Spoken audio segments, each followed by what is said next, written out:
श्रोते हो नमस्कार. आकाशवाणीच्या अर्थविशेष या कार्यक्रमात आपलं मनपूर्वक स्वागत.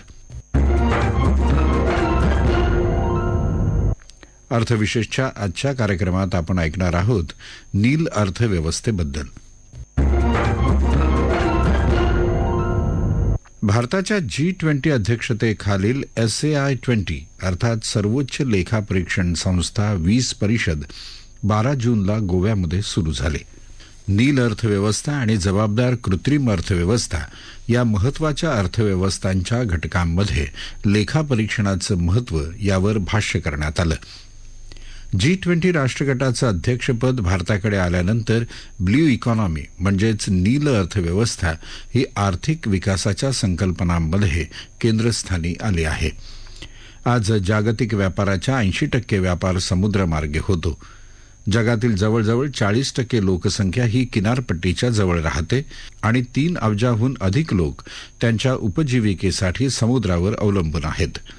नील अर्थव्यवस्थेच्या नैसर्गिक भांडवलाचं मूल्य अंदाजे $25 ट्रिलियन इतकं आहे. ही रक्कम सकल देशांतर्गत उत्पादनातील जगातील 7व्या क्रमांकाच्या अर्थव्यवस्थेच्या इतकी आहे. विशेषतः जागतिक दक्षिणी समुदायासाठी नील अर्थव्यवस्थेचं महत्त्व अनन्यसाधारण आहे. जागतिक दक्षिणी देशांमध्ये बहुसंख्य लोकसंख्या समुद्रावर अवलंबून आहे. या समुदायासाठी येणाऱ्या काळातील महासागरावर आधारित उद्योगांचं महत्त्व वाढत जाणार आहे. या पार्श्वभूमीवर नील अर्थव्यवस्था रोजगार पुरवठादार म्हणून, आर्थिक वाढीचं इंजिन म्हणून, समावेशक विकासाचा महत्त्वाचा घटक म्हणून महत्त्वाची ठरत आहे. यावर अधिक भाष्य करताना लोकसत्ताचे खास प्रतिनिधी संजय जाधव म्हणाले, G20 राष्ट्रगटाचे अध्यक्षपद भारताकडे आल्यानंतर ब्ल्यू इकॉनॉमी म्हणजेच नील अर्थव्यवस्था केंद्रस्थानी आली आहे. सागरी स्रोतांचा आर्थिक विकासासाठी जास्तीत जास्त वापर करण्यावर भर देणे यात अपेक्षित आहे. जागतिक तापमानवाढीचा सागरी परिसंस्थेवर होणारा प्रतिकूल परिणाम प्रकर्षाने समोर येत आहे. याचवेळी नील अर्थव्यवस्थेला महत्त्व मिळू लागले आहे. सागरी किनारा लाभलेल्या देशांसाठी नील अर्थव्यवस्था आगामी काळात आणखी महत्त्वाची ठरेल. नील अर्थव्यवस्थेच्या सद्यस्थितीवर G20 राष्ट्रगटाच्या माध्यमातून संशोधन केले जात आहे. संशोधनानंतर नील अर्थव्यवस्थेच्या विकासासाठी संबंधित देशांच्या सरकारला शिफारशी केल्या जातील. त्यानंतर हे देश त्यानुसार धोरणाची आखणी करतील. जागतिक तापमान वाढीमुळे सागराची पातळी वाढत आहे. यामुळे सागरी परिसंस्था धोक्यात आल्या असून अनेक देशांच्या अस्तित्वाबाबत प्रश्नचिन्हही उपस्थित केले जात आहे. अशावेळी आता नील अर्थव्यवस्थेच्या विकासाचा मुद्दा उपस्थित झाला आहे. नील अर्थव्यवस्था पुढील आर्थिक विकासाची दिशा ठरेल असा विश्वासही व्यक्त केला जातोय. असे असले तरी जागतिक पातळीवर सर्वांना हे मान्य नाही. जागतिक बँकेच्या व्याख्येनुसार सागरी स्रोतांचा शाश्वत पद्धतीने आर्थिक विकास करणे, त्यातून लोकांचे जीवनमान उंचावणे, रोजगार निर्मिती करणे आणि सागरी परिसंस्थेचे आरोग्य जपणे असा नील अर्थव्यवस्थेचा अर्थ आहे. मासेमारी, सागरातून खनिजे, खनिज तेल व वायू मिळवणे आणि अपारंपरिक ऊर्जेसाठी वापर ही सध्याच्या नील अर्थव्यवस्थेची उदाहरणे सांगता येतील. भविष्यात यात अनेक नवीन गोष्टींचा समावेश होणार आहे. त्यातून आर्थिक विकासाच्या नवीन संधी सर्वच किनारपट्टी देशांना उपलब्ध होतील. जागतिक बँकेतील पर्यावरण तज्ज्ञ तपस पॉल यांच्या अंदाजानुसार जागतिक पातळीवर सागरी स्रोतांचे मूल्य $24 लाख कोटी आहे. संयुक्त राष्ट्रांच्या विकासाच्या 14व्या शाश्वत विकास उद्दिष्टात नील अर्थव्यवस्थेचा समावेश आहे. पृथ्वीचे संरक्षण करतानाच समृद्धीसाठी सागराचा वापर करणे यात अभिप्रेत आहे. सागरी जीवसृष्टीचे संरक्षण आणि संवर्धन यांनाही यात महत्त्व देण्यात आले.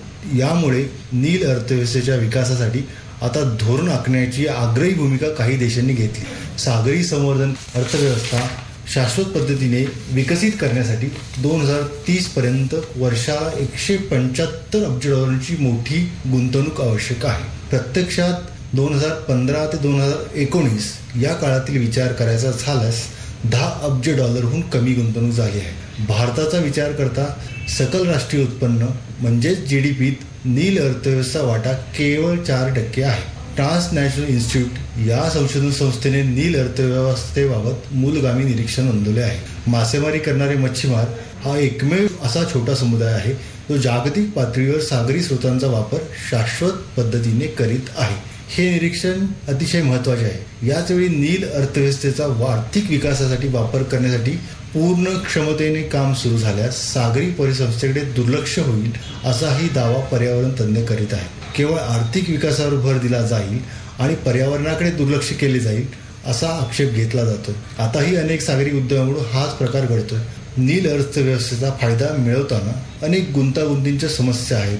संयुक्त राष्ट्र आणि जागतिक बँकेच्या म्हणण्यानुसार सागरी स्रोतांचा अशाश्वत पद्धतीने वापर झाल्याने दिवसेंदिवस ते कमी होत आहेत. सागरी किनाऱ्यावर अतिक्रमण करून ते नष्ट करण्यात आले. त्यामुळे किनाऱ्यावर सागरी अधिवास नष्ट झाले आहेत. या सगळ्याचाच प्रतिकूल परिणाम सागरी परिसंस्थेवर होतोय. तापमान वाढ आणि प्रदूषण यामुळे संपूर्ण सागरी जीवसृष्टी धोक्यात आली. अनेक जणांनी सागरी संवर्धनाकडे दुर्लक्ष करून नील अर्थव्यवस्थेच्या विकासाकडे लक्ष देण्यावर जोरदार टीका केली आहे. आधीच सागरी स्रोतांचा अतिवापर करून संतुलन बिघडवल्यानंतर आता पुन्हा त्यांचा अतिरेकी वापर करण्याचा प्रयत्न सुरू आहे अशी ओरड केली जाते. भारताला 7,517 किलोमीटरचा सागरी किनारा लाभलेला आहे. त्यामुळे आपल्यासाठी नील अर्थव्यवस्था ही अतिशय महत्त्वाची आहे. नीती आयोगाने भारतीय संदर्भाचा विचार करून नील अर्थव्यवस्थेची व्याख्या केली आहे. संपूर्ण सागरी स्रोत आणि मनुष्य निर्मित सागरी आर्थिक पायाभूत सुविधा उभारणे, याचबरोबर भारताच्या हद्दीत सागरी व्यावसायिक विभाग निर्माण करणे, यातून उत्पादन आणि सेवा क्षेत्राला गती देणे हे अभिप्रेत आहे. हे करताना आर्थिक विकासासोबत पर्यावरण शाश्वतता आणि राष्ट्रीय सुरक्षा याकडे लक्ष देणे असा नील अर्थव्यवस्थेबाबत भारताचा दृष्टिकोन आहे. G20 राष्ट्रगटांच्या अध्यक्षपदाच्या निमित्ताने नील अर्थव्यवस्थेत महत्त्वाची भूमिका बजावेल. सागरी परिसंस्थेचे संरक्षण करतानाच सागरी स्रोतांचा शाश्वत पद्धतीने वापर करून आर्थिक विकासाचे लक्ष्य गाठण्याचे काम नील अर्थव्यवस्थेच्या माध्यमातून करण्याची संधी आता भारतासोबत संपूर्ण जगाला मिळालेली आहे. जागतिक दक्षिणेतील असुरक्षित महासागरावर अवलंबून असलेल्या समुदायांसाठी भारताच्या G20 अध्यक्षतेखाली आर्थिक वृद्धी, हरित अर्थव्यवस्था आणि सामाजिक समता या उद्देशानं नील अर्थव्यवस्थेला प्राधान्य दिलं जातं. नील अर्थव्यवस्थेच्या सद्यस्थितीवर G20 राष्ट्रगटाच्या माध्यमातून संशोधन केलं जाईल. संशोधनानंतर नील अर्थव्यवस्थेच्या विकासासाठी संबंधित देशांच्या सरकारला शिफारशी केल्या जातील. त्यानंतर हे देश त्यानुसार धोरणांची आखणी करतील. सागरी स्रोताचा आर्थिक विकासासाठी जास्तीत जास्त वापर करण्याबरोबरच शाश्वत विकास सुनिश्चित करणं आवश्यक ठरेल. अपारंपरिक ऊर्जा, मासेमारी, खाणकाम, जैवतंत्रज्ञानावर आधारित उद्योग अशा अनेक क्षेत्रात नील अर्थव्यवस्था या देशांच्या आर्थिक विकासाचं महत्त्वाचं साधन बनू शकतं. किनारपट्टी आणि सागरी पर्यटन 2030 पर्यंत अंदाजे 8.5 दशलक्ष लोकांसाठी रोजगाराच्या संधी निर्माण करतील अशी अपेक्षा आहे. बंगालच्या एकूण मत्स्य उत्पादनांपैकी सागरी मत्स्य उत्पादन 80% पेक्षा जास्त योगदान देते. एकूणच दक्षिण आशिया आपल्या मत्स्य व्यवसाय क्षेत्राद्वारे जागतिक अन्न पुरवठ्यामध्ये मोठे योगदान देत आहे. यावर अधिक माहिती देताना रत्नागिरीतील मत्स्य महाविद्यालयाचे प्राध्यापक आणि विभाग प्रमुख डॉक्टर केतन चौधरी म्हणाले, त्याविषयी आपण विचार करत असताना आपल्याला एक गोष्ट लक्षात घ्यायला पाहिजे की आपली जी पृथ्वी आहे या पृथ्वीला नील ग्रह म्हणून ओळखला जातो. त्याचं कारण असं आहे की अवकाशातून ही पृथ्वी जर का बघितली तर त्याचा रंग जो आहे तो निळ्या रंगाचा दिसतो. आणि मग हा जो निळा रंग आहे हा मुख्यतः जे 71% पाणी आपल्या पृथ्वीवरती उपलब्ध आहे त्या पाण्यामुळे या पृथ्वीचा रंग जो आहे तो आपल्याला निळ्या रंगाचा दिसतो. तर ही जी नील अर्थव्यवस्था जी आहे त्यामध्ये अपेक्षित हे आपल्याला हेच आहे की पृथ्वीवरती असलेलं जे संपूर्ण पाणी आहे या पाण्याचा उपयोग करून आपल्याला आपला विकास कसा करून घेता येईल. तर कुठलाही विकास आपल्याला जर का करून घ्यायचा असेल तर मग आपल्याला शाश्वत विकासाची जी तत्व आहेत ती आपल्याला बघायला लागतात. तर नील अर्थव्यवस्था म्हणजे अशी अर्थव्यवस्था की ज्यामध्ये आपल्याकडे उपलब्ध असलेली जी सागरी परिसंस्था आहे त्या सागरी परिसंस्थेचं आरोग्य जे आहे ते आपल्याला जपायचं आहे. ते जपून त्या सागरी संसाधनं जी आहेत म्हणजे सागरी नैसर्गिक साधन संपत्ती जी आहे त्या नैसर्गिक साधन संपत्तीचा वापर आपल्याला आपल्या विकासाकरता करून घ्यायचा आहे. मग आपल्याला यामधून जर का विकास करून घ्यायचा असेल तर यापासून आपल्याला सुधारित कुठल्या नवीन नवीन उपजीविका आपल्याला तयार करता येतील, त्यातून रोजगाराच्या नवीन संधी कुठल्या कुठल्या तयार करता येतील याबद्दल आपल्याला बघायला पाहिजे. तर भारताच्या संदर्भामध्ये जर का आपण विचार केला तर मग आपल्या भारताचा जो कायदेशीर अधिकार क्षेत्र आहे समुद्राचं, ते साधारणपणे किनारपट्टीपासून 200 सागरी मैल पर्यंत असं आपलं क्षेत्र आहे आणि मग आपल्याकडे किनारपट्टी आहे.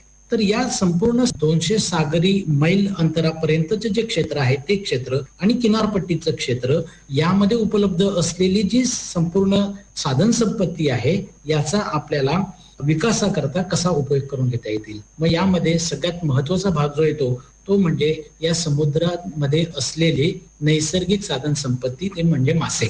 शाश्वत विकासाच्या ध्येयांपैकी 14 नंबरचं जे ध्येय आहे ते आहे लाईफ बिलो द वॉटर, म्हणजे पाण्याखालील जीवन. तर हे पाण्याखालील जे जीवन आहे या पाण्याखालील जीवनाचा आपण कशा पद्धतीने आपल्या विकासाकरता उपयोग करून घेणार. तर मग मासेमारी हा त्यातील एक महत्वाचा व्यवसाय आहे आणि आपल्याला माहित आहे की आपल्या देशाला जवळजवळ 8,118 किलोमीटर लांबीची अशी विस्तीर्ण किनारपट्टी लाभलेली आहे. साधारणपणे 2.2 मिलियन स्क्वेअर किलोमीटरचा एरिया हा आपल्या देशाकडे उपलब्ध आहे. 200 नॉटिकल मैलापर्यंतचं क्षेत्र आपल्याकडे उपलब्ध आहे आणि यामधून आपल्याकडे खूप मोठ्या प्रमाणावरती आपल्याकडे मत्स्य व्यवसाय होत असतो. आणि गेल्या वर्षी जर का आपण बघितलं तर आपण जवळजवळ 16 मिलियन टन एवढं मासळीचं उत्पादन यापासून घेतलेलं आहे आणि सागरी याच्यापासून जर का आपण बघितलं तर जवळजवळ 4.5 मिलियन टन, जे दशलक्ष टन एवढं उत्पादन आपण मासळीचं घेतलेलं आहे. तर आताच्या मासेमारीतल्या समस्या जर का आपण बघितल्या तर यामध्ये ओव्हर एक्सप्लॉयटेशन म्हणजे अति मासेमारी हा एक महत्वाचा भाग येतो आहे की जिथे नौकांची संख्या साधारणपणे एका किलोमीटरला 3 असायला पाहिजे तिथे आता आपल्याला 6 ते 8 एवढी आपल्याला दिसते. तर अति मासेमारी आपल्याला टाळायला पाहिजे. बालक मासे जे आहेत म्हणजे लहान मासे जे आहेत त्या माशांची मासेमारी आपल्याला अवॉइड केली पाहिजे किंवा बंद केली पाहिजे. असं जर का आपण करू शकलो तर मग ही मासेमारी जी आहे ही शाश्वत राहील. मासेमारी मधला खूप किंवा ह्या समुद्राचे जे पर्यावरण आहे याचा अतिशय महत्वाचा समस्या जे आहे प्रदूषण. मोठ्या प्रमाणावरती किनारपट्टीवरती आपल्याला प्रदूषण दिसून येतं आणि त्यामुळे सुद्धा मासेमारी आपल्याला कमी होते आहे असं दिसून येतं. ही प्रधानमंत्री मत्स्य संपदा योजनेच्या अंतर्गत आपल्याला आपल्या येत्या 5 वर्षातलं जे उत्पादन आहे ते उत्पादन आपल्याला डबल करायचं आहे आणि त्यामुळे हे जर का आपल्याला उत्पादन जर का दुप्पट करायचं असेल मग त्याकरता शासनाच्या मार्फत आपल्याला मोठ्या प्रमाणावरती गुंतवणूक आपल्याला करायला पाहिजे. आणि ही जी गुंतवणूक आहे आपल्याला असं दिसतं की केंद्र शासनाच्या मार्फत ही जी प्रधानमंत्री मत्स्य संपदा योजना जी आलेली आहे त्यामध्ये 20,500 कोटी रुपयाची गुंतवणूक ही संपूर्ण या देशामध्ये होणार आहे मासेमारीच्या विकासाकरता. त्याचप्रमाणे या वर्षाचं बजेट आपण जर का बघितलं तर त्यामध्ये सुद्धा आपल्याला 6,000 कोटी रुपये या ब्ल्यू इकॉनॉमी करता, नील अर्थव्यवस्थेकरता काढून ठेवलेले आहेत असं आपल्याला दिसतं. मंडळी, ग्लासगो मधील COP26 मध्ये प्रधानमंत्री मोदींनी LIFE म्हणजेच पर्यावरणासाठी जीवनशैलीसाठी आवाहन केलं होतं.